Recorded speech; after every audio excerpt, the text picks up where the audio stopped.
You guys all know what we're doing here by now. We're talking props and parlays for UFC London. Stick with me throughout this video. I'll give you guys 3 solid prop targets for the card, and then we'll cap things off with a long shot parlay. You guys know how we do that. We'll whip something together, get it up in the plus 1000s, and see if you guys can cash a nice little lotto ticket there. Those are always fun. Not advisable, but they're fun. All right, guys, before we jump into the first prop bet, everyone, please smash that like button, subscribe to the channel if you're new here, and if anyone wants to work with me for my official exclusive plays, the bets that I am targeting for this card, I'll let you guys know right now, this card is the biggest card of the year so far as targets and unit size. All right, it's crazy the amount of units I have out. I'm up in the 30s with it. I got 8 official plays. I love my targets. I'm telling you guys, it's going to be a crazy, crazy card for me. All right, so if you want to work with me, shoot me an email or DM me on Instagram. You can DM me on Twitter too, but I'm not there as much. But catch me on Instagram or email me, guys. I would love to work with you. Let's go jump into the first prop target. The teller.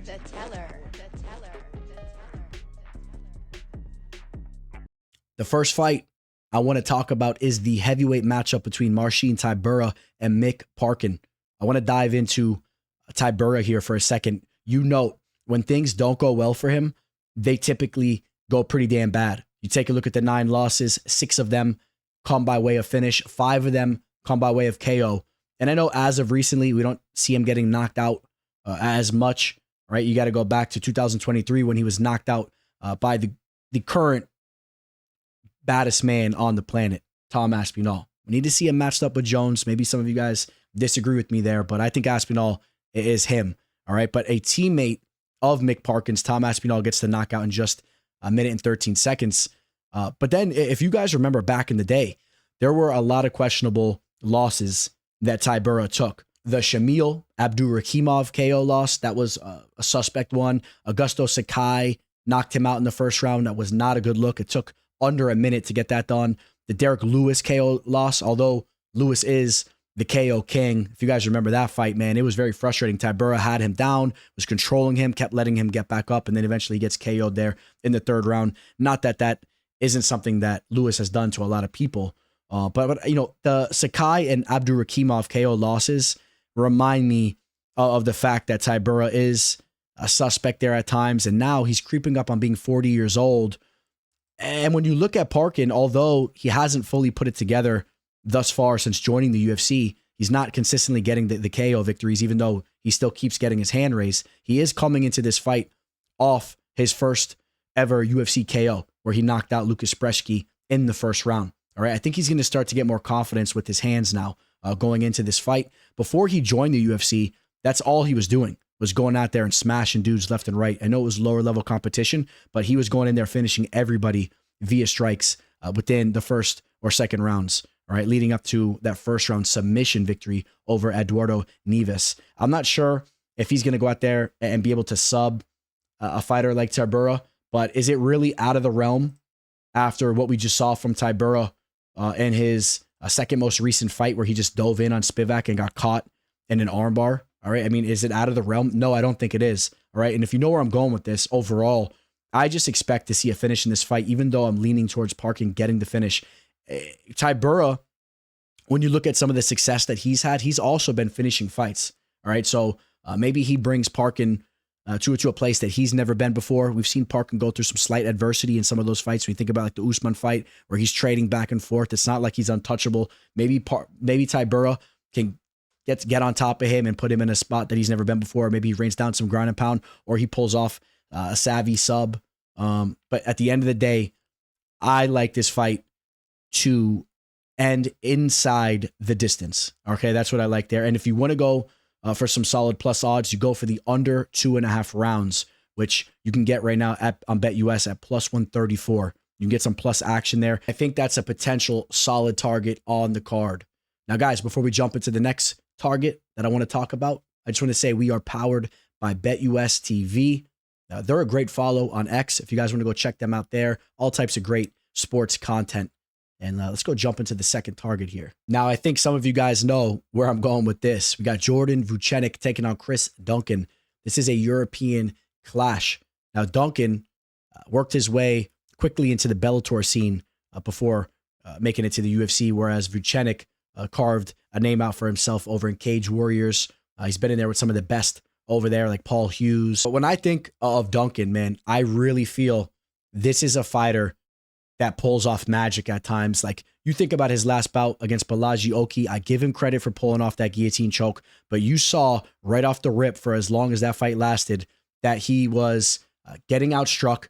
I think Oki could have easily KO'd him in that fight. And Oki also showed to be a little bit stronger in those grappling exchanges, right? It was actually Oki that unintelligently closed the distance, clinched up, and used wrestling tactics to get that fight down to the mat. Which, yeah, you could say you saw that he looked pretty strong there, and maybe he showed some growth and development with that aspect of his game, but then he sticks his head into a guillotine choke.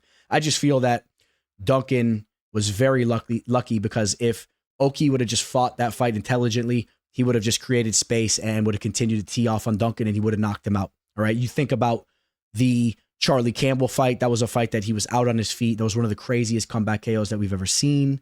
All right. And just in some of these victories that he even won, they're lower level fights against Omar Morales and Yanal Ashmos. I truly believe the longer that we see Duncan in there, you're going to see KO losses like we saw against Slava Borshev the first time that he was on Dana White's Contender Series, where he just ate an overhand club sandwich. All right. If you guys know what I'm saying. And I think that Jordan Vucenic, even though he's a fighter that doesn't have an overwhelming amount of KOs, I think that he shows that his striking is pretty dangerous and is developing. All right. You saw it against Guram and his last fight, his UFC debut. He was having some success there. Eventually, Guram went to the wrestling to kind of take over that fight. But Guram is a high-level fighter, and I just think that it doesn't take too much with the size of these gloves, and all Vucenic has to do is be patient and set up some solid strikes where he could eventually get a KO on Duncan. It's kind of crazy to think that we only see one documented KO loss for Duncan. And I think that with time, you're going to see more and more of those. But listen, Duncan is dangerous in his own right. If he's not being finished, take a look at the numbers here. Out of 12 victories, 9 of them come by way of finish. All right. And usually the pace is pretty high in his fights. Besides maybe the Ashmos fight, that one he was kind of working the calf kicks and whatnot. But typically he's ready to go to war. I think there's going to be a high pace to this fight. I think that the crowd's going to be very energetic. And I like the under 1.5 at plus 146. That's on Bet US right now. I like that. I like another plus target here and a fight that we should see a finish. You're kind of tempting the halfway marker there. You know, maybe hopefully the finish doesn't happen right after the halfway marker, but I would be very surprised if this fight made it to the final bell. If you want to play it a little bit safer, maybe you just take this fight to end inside the distance or an under 2.5 or something like that. And then that takes us to this: Kevin Holland versus Gunnar Nelson. I love this fight. I'm very excited for it. I saw somebody in the comment section of my full prediction video saying nobody cares about your make-believe beef with Kevin Holland. And hopefully you're tuned in now and this bothers you that I'm talking about it. So, keep tuning in and having my voice caress your ear. Hopefully you got your AirPods in, or you got those big old beats on your head blasting and you hear my voice in your ears right now. But I like to have some fun with this type of stuff here, man. If Kevin Holland loses, he would then be 3-7 in his last 10 fights. Do not be surprised if he's cut by the UFC. I'm telling you guys, this guy has some motivational issues, and we've seen it before with the UFC. If you show to be deficient in one aspect, right? Like if he goes out here, gets taken down and sub quickly, Dana White just may have enough of what's going on with Holland. Maybe he thinks he's not taking it seriously enough. And I'm telling you guys now, do not be surprised if he's cut and you see Holland fighting over in the GFL or something like that. All right. Remember I said it. Do not be surprised if Holland's fighting in the GFL or over in the PFL or something like that in the near future. Or maybe he just finds something else to do. All right. Because obviously he has a little bit of a name. He's on these tequila commercials. Maybe he gets a sponsorship with something and gets enough money to pay the rent. I don't know. But I'll tell you what, this is a fight where I think that he's going to get finished in. Gunnar Nelson is nasty with his sub game. I think that it's very likely that Gunny can go out there and replicate what we just saw happen to Holland a couple weeks ago when he faced off against Reinier de Ridder, which of course you guys know RDR will be taking on Bo Nickal. I cannot wait for that fight. Before that, Holland basically quits once again, right? Gets finished after the first round, doesn't continue. getting off the stool and going into the fight. We've seen that from him before, right? It's not the first time we've seen that happen. If you want to go back to the Stephen Thompson fight, doesn't get off the stool after the 4th round. You could say whatever about an injury or this and that. But I mean, listen, I'm going to hold these fighters to a high regard because you don't typically see that. All right. When you start to see a pattern with fighters not getting up off the stool, I don't know. I question this guy's motivation and just how serious he takes the sport in a couple of ways. And I think that Gunnar Nelson's very underrated. I'll tell you guys right now, if you've been keeping up with Gunny, he looks to be in phenomenal shape. I know he hasn't been the most active in his own right.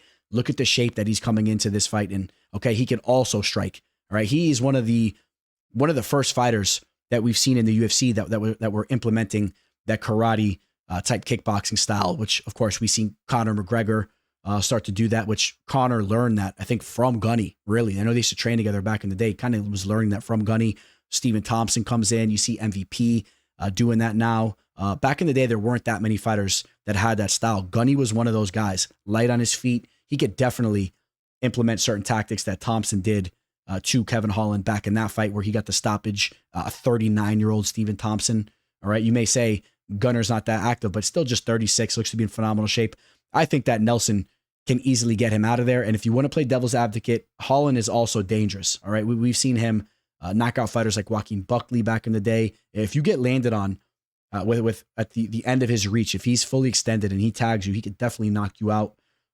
Has some sub skills as well. Offensively, he's a Travis Lutter, BJJ black belt, I do believe. And I think you guys know where I'm going with this, man. Another under target. I like the under 2.5. All right, that basically gives us the entire fight for us to get a finish. I think it's very likely. I think Gunnar Nelson gets the finish here, but give me the under 2.5 at minus 165. You get to back both fighters. If either of them land something damaging or pull off a sub or anything like that, you get the cash there. I like that. All right, guys, ring the bells. We're doing the long shot parlay. Get the alarms ringing off, and expect me to get some better type of background audio, man. I want to get some really fun background audio when we do these little segments and whatnot. So just a little sneak peek. We got some of that coming towards you guys, but hopefully you like what we have going on right now. And you know what our goal is here, man. We're looking to get a parlay up in the plus 1,000s and cash big. We're trying to 10 times our money here. And we're going to kick things off right off the rip. You guys already know this. We're kicking things right off the rip with a Gunnar Nelson leg at minus 125. That's going to give us a quick little jump on the odds there. From there, let's throw in Jordan Vucenic. Might as well throw Vucenic in there. I feel pretty confident about that pick. I know the line's kind of high, but let's throw him in there. Let's see what else we got here. A Kavanaugh at minus 330, up in the minus 300s. I don't know. There's not enough value on that line for me to throw him in the mix there. We're definitely going to throw Guram up in here. I know that's another high line, but these are solid and safe legs. Guram should be able to use his wrestling. From here, let's throw Nathan Fletcher in the mix. That will get us all the way up to plus 400, essentially. We're not too far away, boys.